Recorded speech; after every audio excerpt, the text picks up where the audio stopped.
Coming up today on Locked On Texas Tech, Batcho, ball carriers, and Big 12 business. You are Locked On Texas Tech, your daily podcast on the Texas Tech Red Raiders, part of the Locked On Podcast Network, your team every day. We're going to start this thing off right. Raider!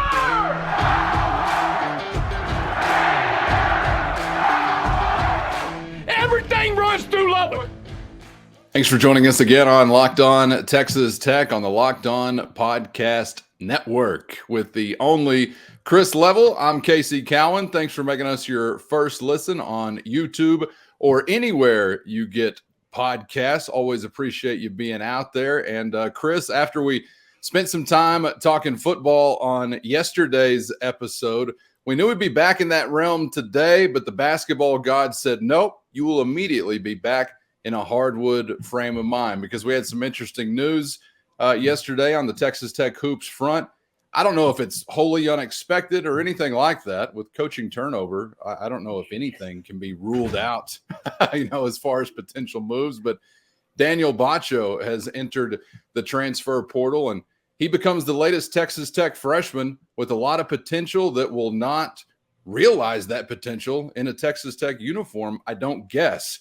But that's why I turned to you to get some perspective maybe on what's involved in the move as we see it right now, and then maybe what's on the other side of this for Batcho or for Texas Tech or both.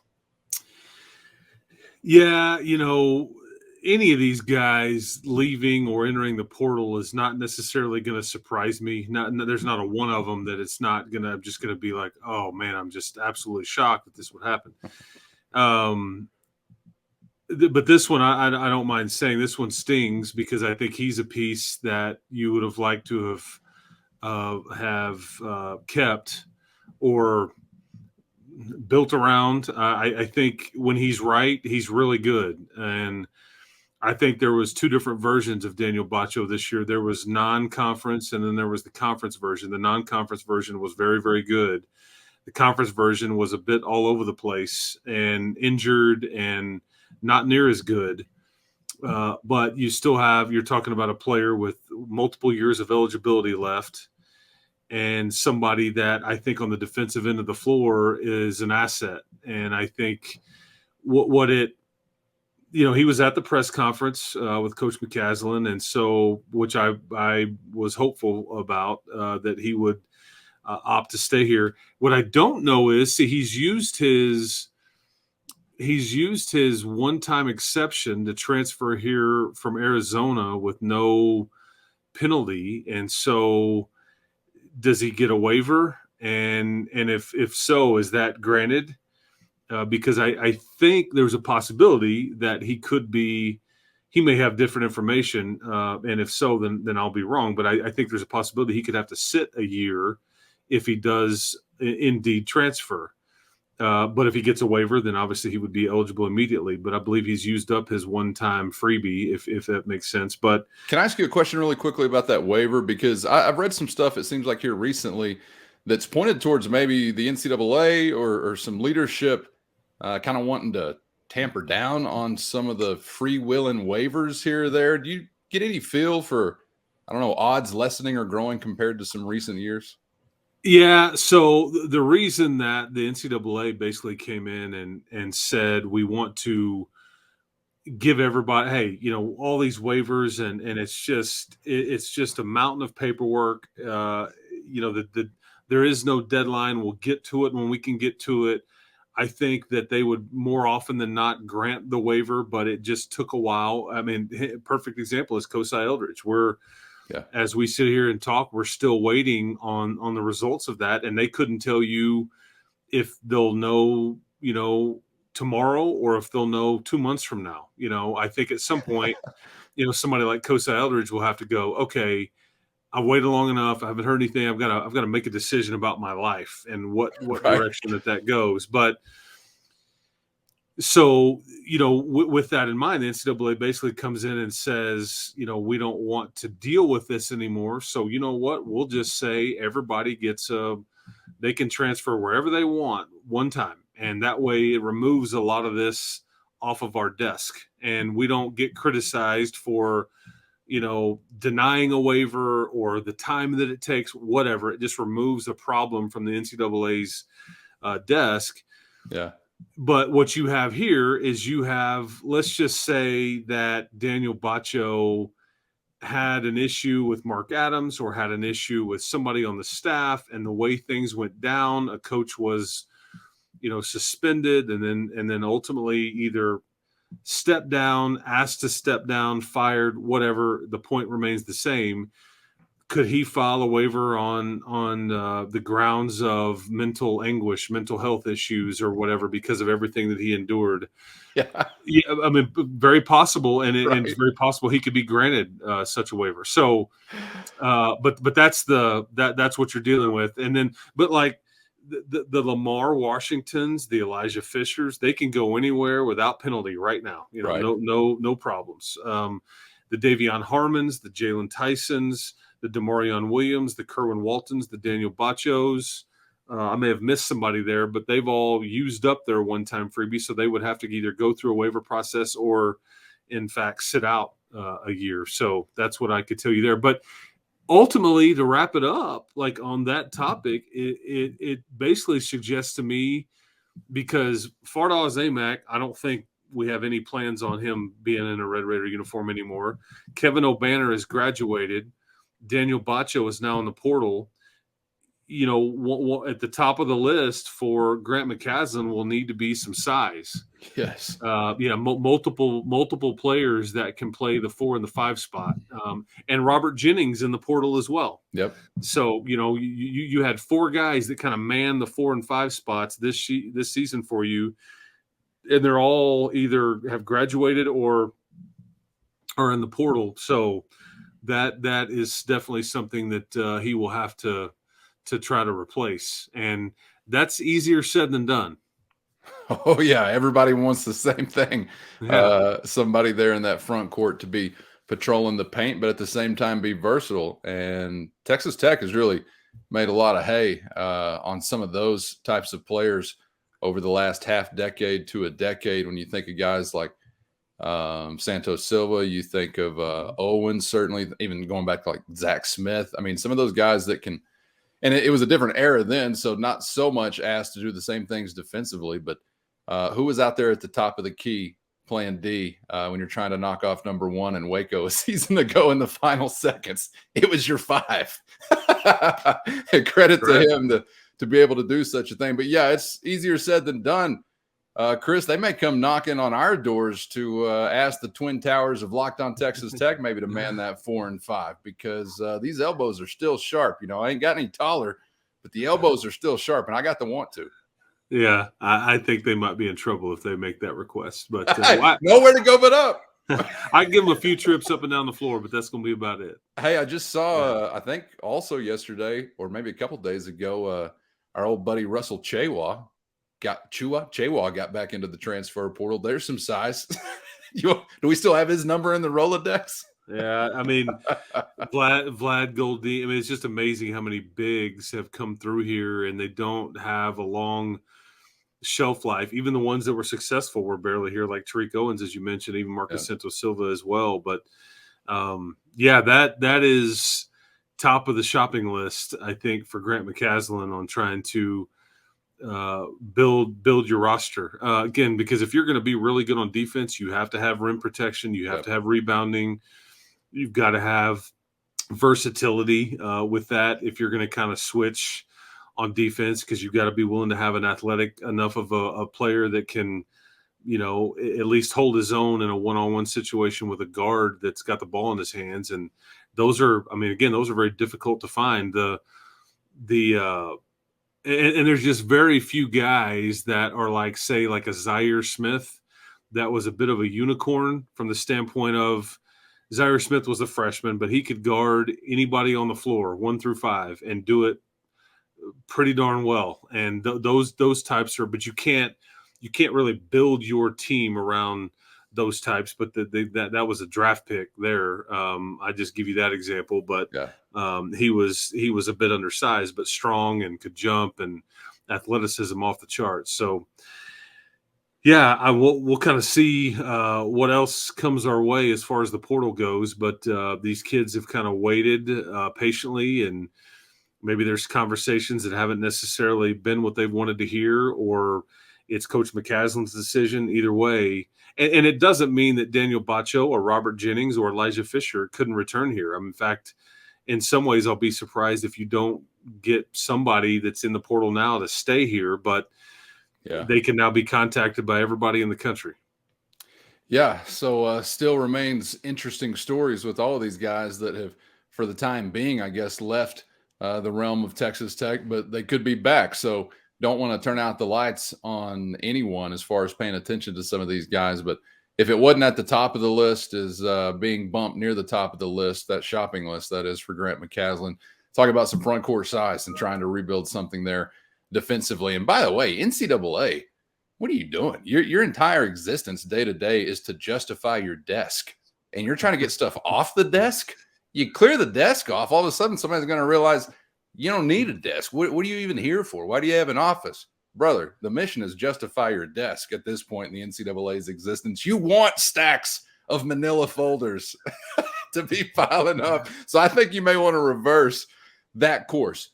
We'll see. Okay, hard left, though. We're sticking with the double T. We're heading over to Joey McGuire's spring camp. Yesterday, we got into a conversation about some offensive positional groups and wanted to get a little bit more specific today on that side of the ball with your collection of ball carriers. There are some new names, obviously, to consider as well. A returner who is proven in the Big 12 and Taj Brooks. But one guy we only got a glimpse of a season ago. We're going to hear from him, and we'll get some thoughts from Chris on what Cameron Valdez could bring to the Tech backfield in year 2 under Zach Kittley and Joey McGuire. That's next on Locked On Texas Tech.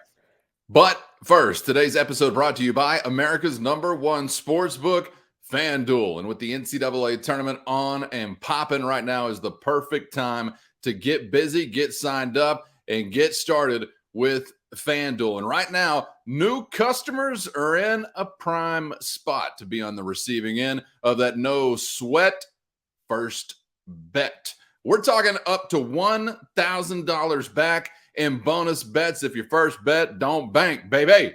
$1,000. So just go to FanDuel.com/lockedon and sign up today to claim your no sweat first bet. Then you can lay it all on the line on everything from the money line to point spreads, which team is cutting down the nets, all on an app that's safe, secure, super easy to use, even if you're a first timer. So don't miss your shot at the no sweat first bet up to $1,000 when you join FanDuel today. Just go to FanDuel.com/lockedon to sign up and make every moment more with FanDuel.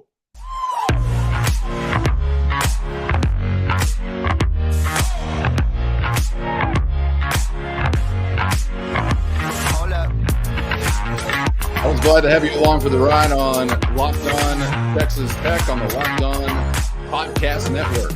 With Chris Level, I'm Casey Cowan coming to you from west of the 100th Meridian right here in the great state where it's really going down. Chris, you and I spent some time talking football yesterday, and part of that was spent on the offensive side of the ball, where really we're coming off of a year that was smacked by adversity, specifically on that side of the ball, over and over and over, whether it was some injury news or things like that up front with the offensive line before the season even began, or obviously having to flip the script a couple of times with your quarterback position as the season continued to roll on. There was a whole lot to process, and we're hoping for maybe a couple fewer things to process on the adversity front in year 2 under Zach Kittley. But the effort was admirable. At the end of the year, you did enough to be a part of a winning season, and a season that did mean something to your fans, given some of the opponents you beat and the way you finished it. I said yesterday, I thought that, to me, it was bar none, running backs a season ago, your most reliable offensive position group. I thought Sarajic Thompson, Taj Brooks, known commodities. When you have the ball in their hands, for the most part, I feel comfortable in their ability to be productive. One of those is out of here. One remains. That group remains a really interesting one, and I know in part because of a guy that, as I said a second ago, we just saw kind of flashes of a season ago. Had some injuries of his own to deal with, eventually got on the field, but Cameron Valdez is one of the more intriguing names, I think, on the Tech roster anywhere, headed into the season. We'll hear from him in just a minute, talking about the experience a season ago. But Chris, I guess the intrigue in large part is based on the fact that he's quite a bit different than what we were accustomed to with your frontline rushing attack, that being Thompson and Brooks. Very physical guys. Valdez has got some of that, but he's got some lightning to him as well, it seems like. Yeah, I think that Valdez may have as much to do with your view of your overall team speed on offense as much as anybody. And I'm throwing Dre McCray in there as well, because I think those two players, 1 and 1A, changed the dynamic a bit, because Valdez, I mean, you just kept being told, and as last season would go, you'd kept hearing Valdez's name, where we think we're going to get him back. Joey kept mentioning that in media settings, and it just never, he was kind of dealing with an injury, and then I think he was just back, and then he had another setback and all those things. And I think we got to see some glimpses of him in the bowl game, but he's a different kind of runner than SaRodorick and Taj. There's zero doubt about it. I think that he's got pure speed. It's not world-class speed, but I think that when you see him, and you and I talked about this as last season went along, when we would get a glimpse, it's like when he would get the ball and the few times that we would see him, it just looked different. Sometimes it was at the end of games. I think that the play in the bowl game where he almost scores a touchdown and gets the ball poked out on the goal line, but you see the speed, and he's kind of a different style of runner. He doesn't, Taj and SaRodorick are tough. They're in between the tackles guys. They're going to get the dirty yards and, convert third downs. You're going to have a hard time bringing them down. This is a guy, though, that is a threat to go the distance every time he touches it. He's not going to dance a lot. And he'll tell you, I just make my one move and then boom, I'm north-south. And I think that's very different than what we've been used to in the last 2 to 4 years, whatever it's been with that other duo. And it speaks to, this is one of the weaknesses of your offense last year. I think we touched on this a couple of times, but I'll remind everybody, your long run of the year last year was 38 yards. Mm-hmm. And you know who was responsible for it? Cameron Valdez. Right, Bryson Donnell also had a 38-yard run. We'll get to him in a second. I was going to guess Tyler Shuck, maybe. I was going to go for a knuckleball. I looked this up earlier just to be sure, but let's see. Yeah, Shuck had one. His long was 36. The point, though, is that the point of the whole thing is that there are 8 programs in the country last year that did not have a run for 40 yards or more. 8. Okay. Unfortunately, you were in that category. And when you go to 50 yards or more, there was only 20 teams that didn't have a run of 50 yards or more. You're obviously in that category as well. And so I just think it makes life so much easier if you have somebody that can kind of do some damage or make something of nothing, whether it's a screen pass, whether it's a run. We're talking about strictly rushes here, but that is, you were on the wrong side of that stat. And so with that, you've got to call an extra play and avoid getting a penalty or avoid a turnover and all those things, as opposed to hitting a home run and then putting a lot of pressure on the defense, and you can save some of those plays and all those things. But Valdez is somebody that can do that. And I think I'm as excited. He will be a surprise to many, many people that aren't very familiar with the roster. They're going to say, where did this come from? This kid come from? Where's he been? What happened to him last year? And all those things. But he's a young kid. It's got it all in front of him. And I just think he's been a bit dinged up since he's gotten here. He's a good kid. I think he's very mature. I think in some ways it was probably good for him to sit and watch a bit.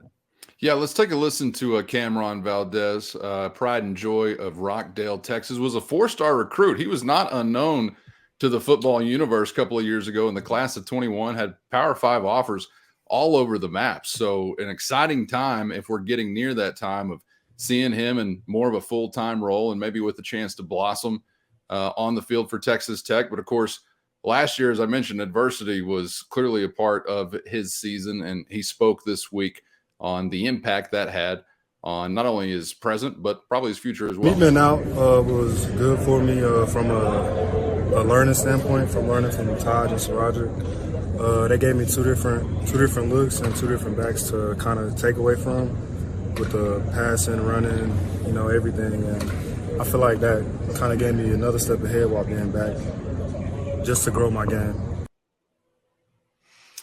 Yeah, and again, I think it's probably not fun as you're living through it, but I think as you look back on that time and, because those Saturdays are hard when you're not suiting up with your buddies and getting to play and all that stuff and kind of riding the wave. But, I think when you look back on it, that's a mature thought process for him to have that he can, I think it was probably good for him to sit. And it would, again, we saw this. It was going to be difficult to feed the mouths of like three running backs the way that they ran it. But, Joey talked about this at the onset of spring. I think he either said like either one team or no teams have won the Big 12 championship since 99 that haven't ran it for over 2,000 yards as a team. And Texas Tech did that last year. They were just over that. It took the bowl game to get over that number because I think they ran for 2,072 yards. And your quarterbacks.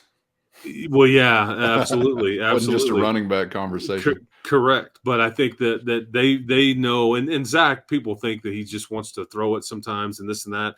No, he very much wants to be balanced. Don't misunderstand that at all. Knows how important that is. Not afraid to run his quarterback.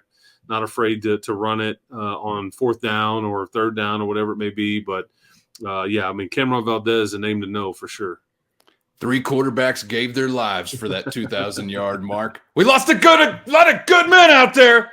Hell, we were just boys, Chris, but they were willing to lay it on the line. I won't forget the Saturday night in Ames, Iowa, where I'm like, all right, Tyler Shuck's body, I guess, good to go because he is sending it, so to speak, over and over and over. And that's going to be a part of it again. They want the quarterback to be a part of it. And I can't wait for the I guess, variety between potentially just the frontline guys, if that's who it is proven to be, but Taj Brooks and Cameron Valdez. You're going to have quite the mix up there for defenses to counter with. But I don't want to cut off anybody else on that list. You already mentioned the name Bryson Donnell, but who else is kind of on that radar to maybe factor in? I think right now the 1-2 would be Taj and Cameron Valdez. I think Bryson Donnell is a tough kid. I know Kenny Perry loves Bryson Donnell. And I think, he's built in the 210, 215 range. Yeah. I think he's a bit faster than like your Saradrics and Taj, but again, he's got a lot to learn. And so much about being running back is everything that they are asked to do that has nothing to do with carrying the ball. Right. Pass protection, catching it, just all those kinds of things. Can we leave you on the field? Or are there like all these little specific plays and moments where we got to compensate for you and get you off? Obviously, that's not going to lead to a whole lot of snaps if you're in that latter category. Yeah, you're exactly right. That's why there's an NFL position created called third down back, because that's somebody that can do some of the things that maybe the primary guy can't necessarily do. I would mention the names Anquan Willis as a signee from Wichita Falls Rider. I think there was some thought he could do some different things for your team, maybe even play linebacker. I think right now he's still at running back, and I think that's gone pretty well. He missed most of his senior season. I think got hurt late in September, and so he missed most of last season, but I think he's healthy now, and I think he's looks the part and all that. And then the other kind of X factor or tricky, kind of caveat to throw in here is that Nehemiah Martinez could in fact see a few reps at running back on occasion. But, and Zach's not afraid to line up Miles Price in the backfield or the Dre McCrays of the world and kind of really have fun with it and put pressure on the defense when you start kind of toying with some of that stuff. But primary running backs, Taj, Cameron Valdez, Donnell, Willis, and then I would throw in Nehemiah Martinez in there as well. I saw him do that in high school. He does it very, very well. He's kind of transitioned to slot. He can return. So you got a lot of Swiss Army knife type guys back there. Yeah, some carries out of the slot. Like you said there, we saw last year for some of these guys. And, man, just to have that versatility and ability with anybody in their with the ball in their hands to sometimes maybe make chicken soup out of chicken spit, or just make something happen whenever you're trying to bring a drive to an end and get in the end zone. Like you alluded to earlier, man, those 12 and 13 play drives. I mean, they put the onus on you to not screw something up over and over and over again. If you can cut that short with a home run hitter, I don't think there's any offense in the country that wouldn't benefit from that, or obviously the team at large, man. So looking forward to seeing that group once again. O-line, running backs is what makes the world go round. I didn't know that, but I can't be surprised. I won't fact check Joey McGuire, but possibly since '99, nobody's winning a Big 12 ship without a 2,000-plus yard season from the team. I mean, makes sense. Look, here on Locked On Texas Tech, every week is Run the Damn Ball Week, even in early April. Even in early April, Chris, we're still banging that drum. And that's why I think, because people jump to the conclusion of, man, why would you run Tyler? He's been injury prone, this, that. But if you look at it, when he got hurt early in the last season, he just didn't slide, or he kind of put himself in harm's way, or just wasn't as careful as maybe as he needed to be. And I think you look at Baron Morton, when he got dinged up, he just kind of got hit low and late there in Stillwater, and it kind of messed his ankle up a little bit. But it wasn't like he was out there and running and putting himself in harm's way and not sliding and all those. But this is also why, I think Tyler is up to about, I think I mentioned that the other day, he's up to about 235. He's put together, and I think that was part of the reason why you want to give him that extra 8 to 10 pounds just to deliver blows, handle blows, and not that he was fragile, but you get what I'm saying. It'll only help him as long as it doesn't cost him speed. He's not running away from anybody. He's a smart runner, I think, with his leverage and angles. Because you mentioned the end of the Iowa State game. Yeah. What I thought was fascinating, and I was smiling from ear to ear, because that was the kind of game and the conditions and the 0-degree temperatures. When you're up 14-10, I think it was, and you're basically trying to ice the game, they start going QB power. Yeah. And it looks like Kansas State and Colin Klein. It's just like, we're going to put everybody over here, and then we're going to tell our quarterback, okay, you just kind of run around a little bit and just sit and patient, and then go get you 3, go get you none, whatever. But let's work the clock and all those things. And I think it was good, smart football. I loved it. I was this has been done to Texas Tech for so many years. Right. It was nice to dish it back out, man. And yeah, so it was incredible. If you can see my leg right now under the desk, it's kicking like a Cocker Spaniel, because that scratched me right where I itched. I love to see it, and I hope you see it play out over and over again, which partly does include a lead late in the game to hold on to. So you got to establish that first. We'll remember that part of things. All right. Some interesting stuff there as far as ball carriers of several varieties are concerned, not just those with RB by their name on the depth chart. Before we are out of here, we're covering all of the above, the big umbrella coming up next, because while we have been keeping, basically a close investigative look on basketball interests here locally, all over the map, Chris, there are some things that will affect us locally that are happening, or maybe not happening, as it relates to television agreements, conference futures, and conference destruction. Who's staying? Who's going? We'll get to some of the latest as we get to the end of this week, because things being reported that certainly seem like it would not lead to an extended future much longer with the status quo, say in Pac-12 country, just as an example. We'll get to more of that coming up next before we're done on Locked On Texas Tech.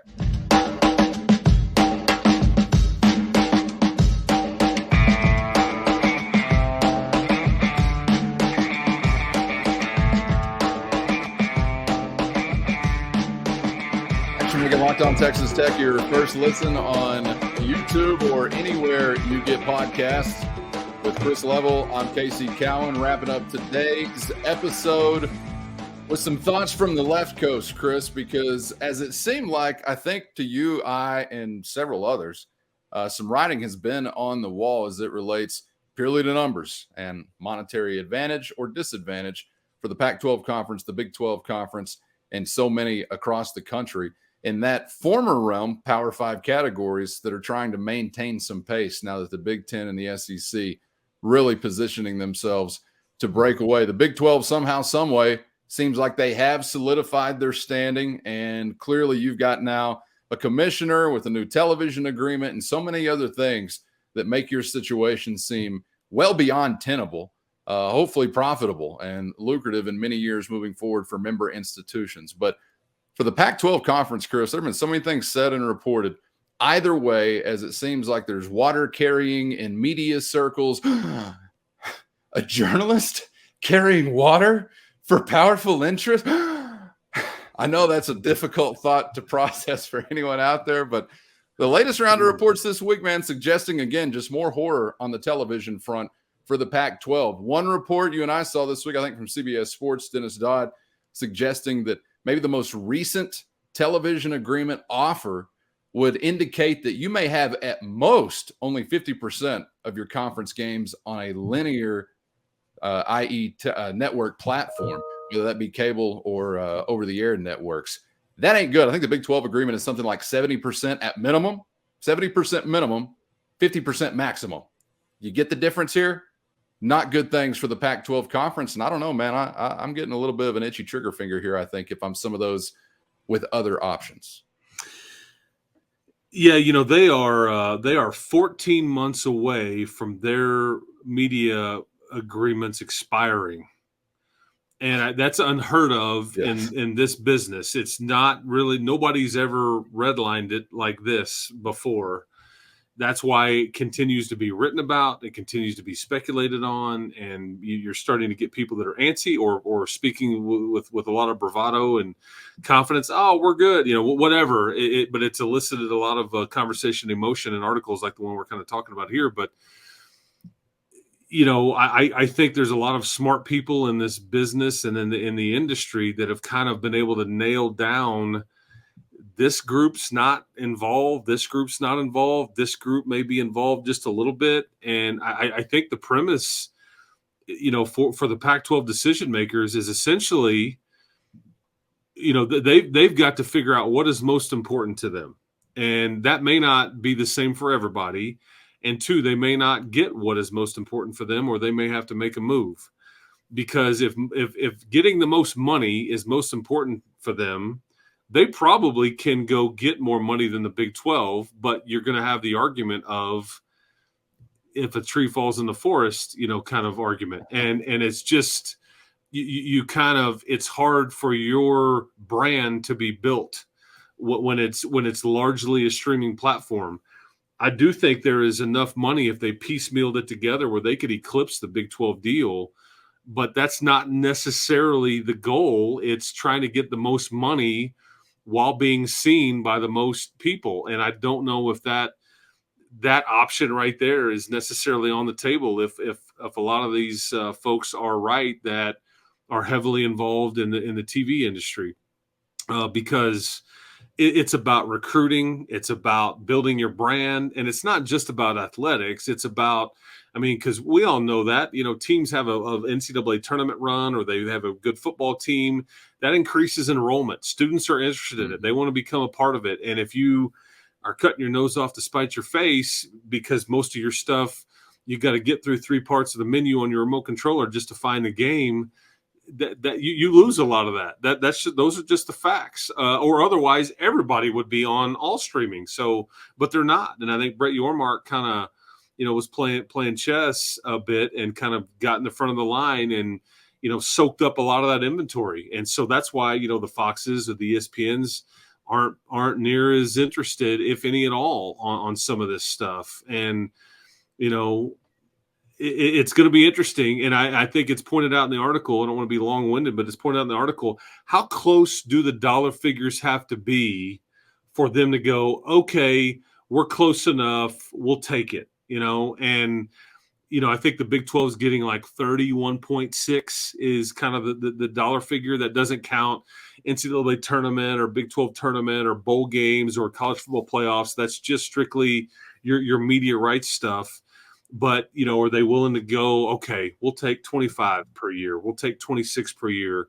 That's going to be interesting to kind of see what those decision makers are okay with, because they are expecting or at least if they're to be believed, more money than the Big 12 or as much. And then I think it's sourced in there. Over half of our content will easily be on linear platforms, because you're in that article. You're talking about the Ion Network, the CW channel. I mean, this is. I mean, right after Moesha. This is tricky, man. So anyway, and Hey, maybe I don't really get the thought of them eclipsing the Big 12. If you said something like they probably could if they piecemealed it together, but nobody would see them, because that. Tell me where I'm off here, or maybe where we're talking about different things, but that thought was once upon a time based in like Apple or Amazon backing up the truck. And I read nothing to indicate that these streaming platforms are like saving them from a dollar figure standpoint anymore. If they are willing to give the premium game to one of these streaming networks, okay. I think that comes with a hefty price tag. In other words, your Big 12 is Fox and ESPN, and the SEC is basically solely ABC, ESPN kind of thing. What I'm saying is, I think that if you basically started, okay, we'll give a little bit of this to you, a little bit of this to you, a little bit of this to you, a little bit of this to you, it would be spread out a lot wider. I think they probably could get similar to the Big 12, maybe even eclipse it if they piecemealed it together and broke it up in a variety of different ways.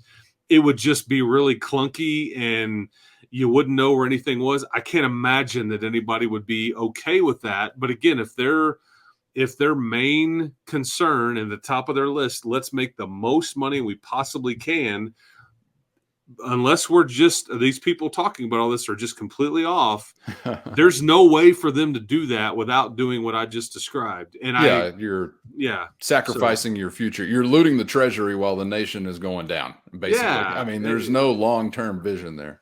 Right, exactly. Whereas the Big 12 and Big 12 now, ESPN Plus, that's kind of been part of your brand. I think people are kind of used to it. We know if you want to go find some baseball games or some of these basketball games, you got to go to ESPN Plus. We know that every football game is going to be televised. Hey, by the way, we've been soaked in it. Still sucks. I like the access, but the process of it still sucks.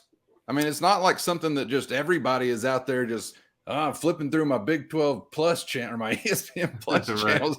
I mean, you can find some stuff you didn't previously find. But if somebody came up and said, hey, we'll put these on a cable network instead of this, you'd take that every day of the week and twice on Sunday. Right. I never got how you would organize, from a Pac-12 perspective, the arrangement of, okay, Apple, you can have our biggest game that we have to offer, and we're also going to entice ESPN and Fox with the rest of this stuff. Like, those things are not going to coexist in that way. That's what I'm saying. It doesn't. It doesn't. But you can... Yeah, if you're willing to kind of sell it off in pieces, I think there's enough there to where you can get, because some of these folks, they don't want to be all in. They just want a little bit, or they want the best of. And I think that's certainly worth something. But, I mean, because your football content is the premium content. And if somebody off the top says, we want the pick of your best game every weekend for 3 straight months.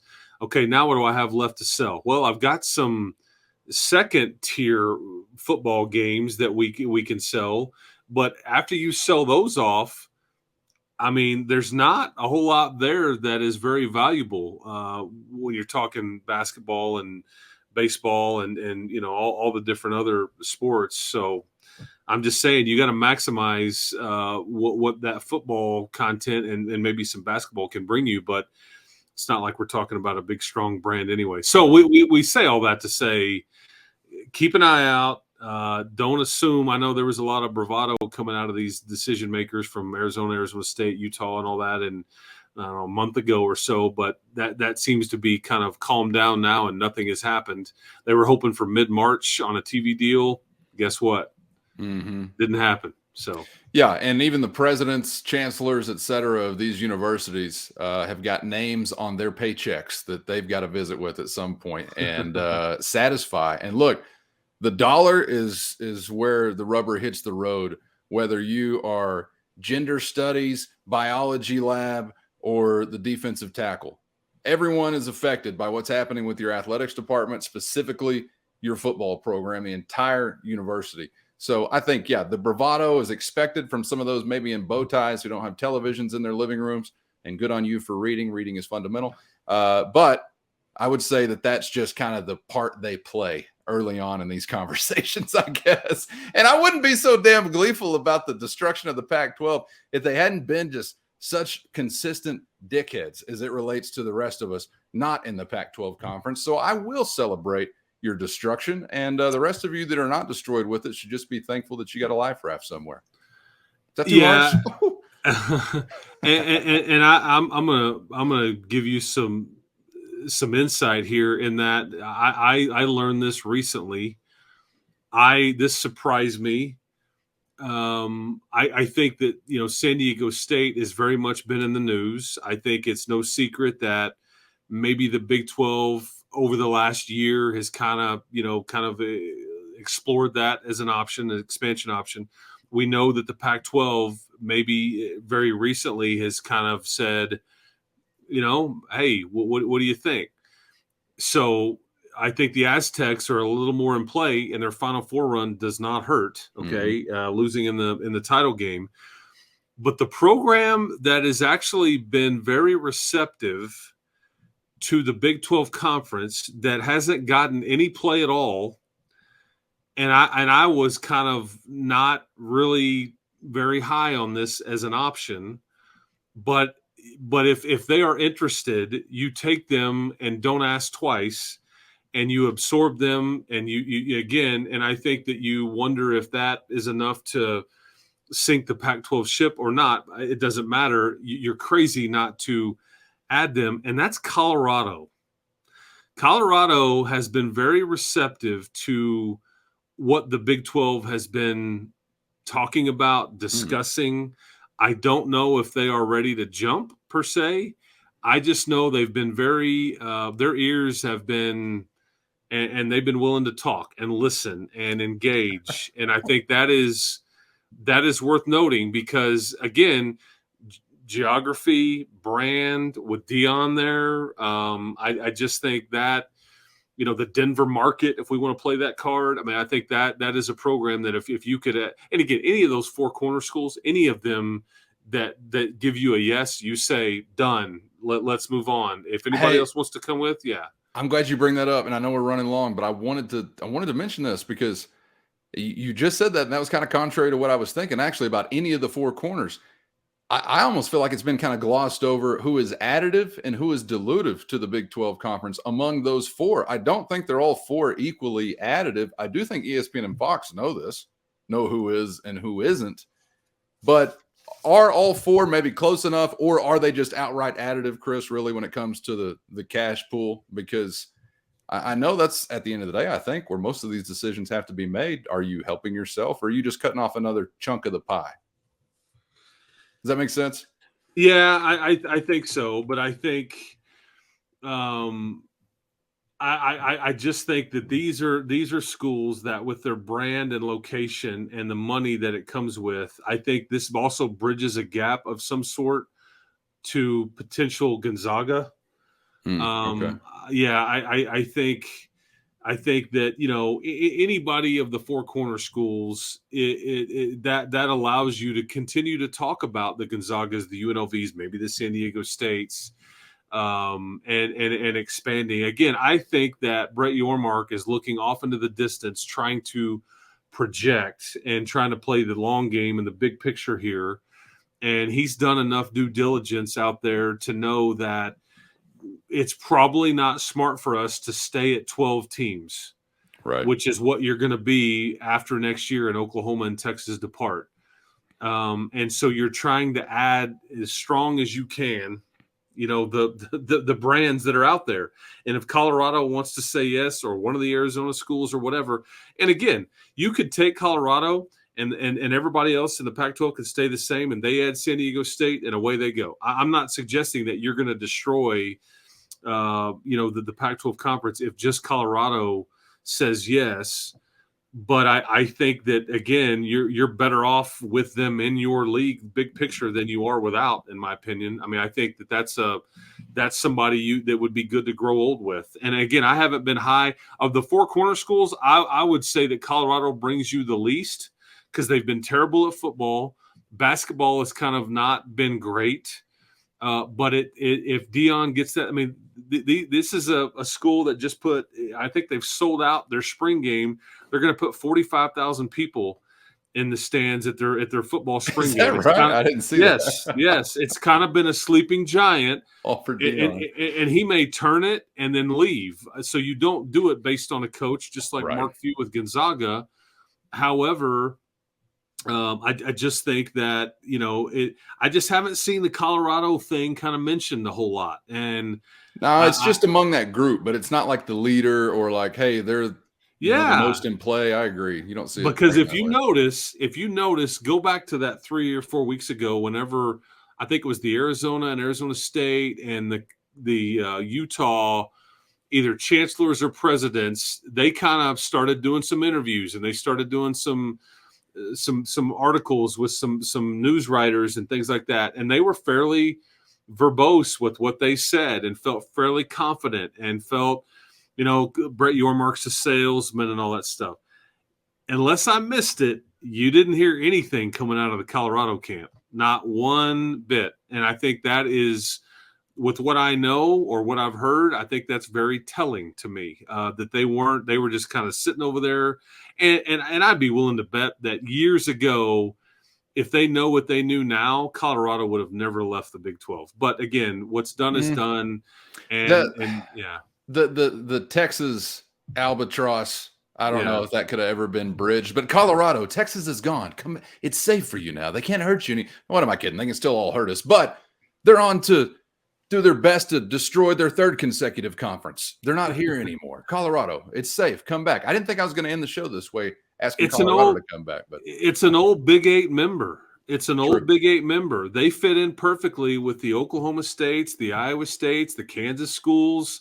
I mean, there's a lot of rivalry and like history. And, there was a time when Colorado was really, really good, and they got a national title. Absolutely. Sean Salam, what it do? They have it, we remember Cordell Stewart, Michael Westbrook. And I'm not trying to sell the brand of Colorado. I'm just also suggesting that if you get a yes from them, you take it and move on. And you hope that you get some more of those. But I just hadn't seen the Colorado thing reported as much. Well, and I think you do say you have to acknowledge when it comes to like, are all four no-brainer takes, or is there any discrepancy that would make you think twice about any of them?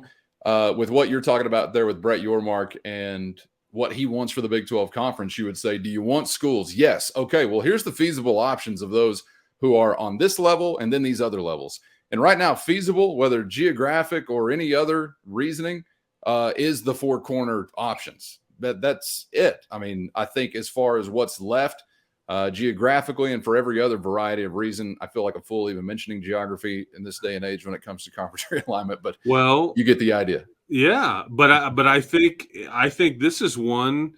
This isn't Gonzaga. This fits. I mean, it's just from Lubbock to Boulder. I've made this trip before. I've been to broadcast a game in Boulder before. It's a normal trip, and I think in that sense, they geography fits perfectly. It's not like it's not Orlando, Florida. It's not Morgantown, West Virginia. It's right here in the Midwest, and they were part of a league with originally in the Big 12, and all that. So I feel like we've spent a ton of time talking about Colorado here, but I just think it's worth pointing out, and I think that their silence speaks volumes here. So we'll kind of see. And we're sure they're not just baked, right? Zoned out. Yeah, they could be. Yeah. Concrete end zone. It's like it says you ever see I'm going to go way back here on you, but you ever seen Mork and Mindy? Of course, Nanu. Yeah, Nanu. Yeah. So I used to think highly of Colorado because they were in the opening scenes of Mork and Mindy way back in the day. That's a true story. Go Google it if you don't believe me. Yeah, Mork is hanging out on the goalpost. R.I.P. Robin Williams. He was a genius. My man, Yeah. we have covered all the bases now. There is not That's another right. base to cover. We've got to end the show Yeah. because there literally That's is right. not another base to Yeah, that's cover. right. R.I.P. Rob. Chris, great perspectives on Colorado, Robin Williams, and some other things we talked about. I don't know, a few hours ago, it feels like we were talking tech sports too. So thanks for the time and insights on all of the above. You're not getting this wrapped up in one nice, neat little package anywhere else. So make sure if you're just taking a test drive today, you dive on in. What do I need to do to put you in a YouTube subscription today? Go ahead and head on over and subscribe if you haven't so far, so you never miss an episode. Thanks for making us your first listen, and make Locked On College Basketball your second listen on the Locked On Podcast Network. Thanks again, Chris. Enjoyed it. Keep hope alive, people. We'll talk to you next time. You got it. Be here tomorrow as we will wrap up the week on Locked On Texas Tech.